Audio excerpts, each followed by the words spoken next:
Mahiya naman kayo sa inyong kapwa Pilipino. Binastos pa nila ako. What is the law and what Pakinggan ng proceeds of the illegal drug trade ng Duterte. You're a law enforcement, the highest law enforcement official being head of PNP. Yeah. And now you're hiding this scoundrel, this fugitive. Dito po siya po ay counsel to the ICC ng EJK victims. Iba pa po yung prosecutor. So this is our separate attorneys po that represent itong mga EJK victims. Dahil we are going further dito po sa last part ng ating kwentuhan, gusto ko po itanong, no, Sir Evans, dahil sabi na rin ni Attorney Maceda that this procedure or this proceedings is like a jigsaw puzzle. Kailangan daw every detail, every small information ay kailangan mapagtagpi-tagpi para makuha a bigger puzzle at mapatunayan that all of this was directed solely by the former president with his co-conspirator.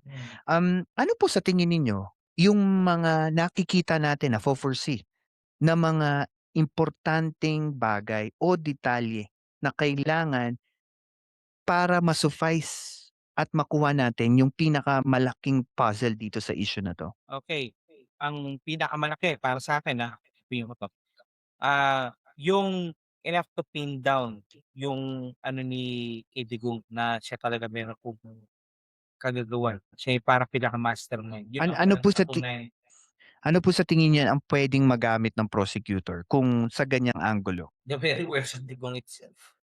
Yung mga The videos very ano? words. Meron akong nabasa kasi kahapon sa Mm. sa ibang ano, yung tipong indirect po. Hindi yung parang lumalabas, hindi naman yung parang pumutok ng baril, pero ito yung parang naputos naman sa puputok ng baril. Yun ang sort of indirect na command na kasama doon. Yun, ang nangyari doon, i-ano na, siya indirect. Indirect na naputos. Tanda ko natin po, ang mga pulis po dati kasi sumusunod sa utos niya. Una kasi, dahil kasi una merong monetary. Pangalawa, merong pangako yung pangulo, naging pangulo natin bago siya PBB, is lang i-grant ng pardon kaagad. Ako daw bahala sa inyo. Kaya yung ginawa ng pulis, yun nga. Pero nangyari yun. Ilang pulis sa kanila ang naipit niya. One good example, yung dumana kay Kian. I think 3 yata doon, nasa kulungan. Ginawa parang sinakripisyo yata para kupas dapat. Depende di pa rin sapat yun. No, yun yung pinakamalaking yung piraso. Parang sinabi ko, 'di ba, jigsaw puzzle. Ang jigsaw puzzle, they will try to link all the joints together. Before Ayan. we Yan, go over, may tanong po si Yan. Kainaro. Ang tanong bro, ano ang pinakamabigat na ibinanat ni Kaufman sa prosecution presentation? Parang wala dahil kasi hirap nga siya, ang ginawa nila niya direct short line to politicking.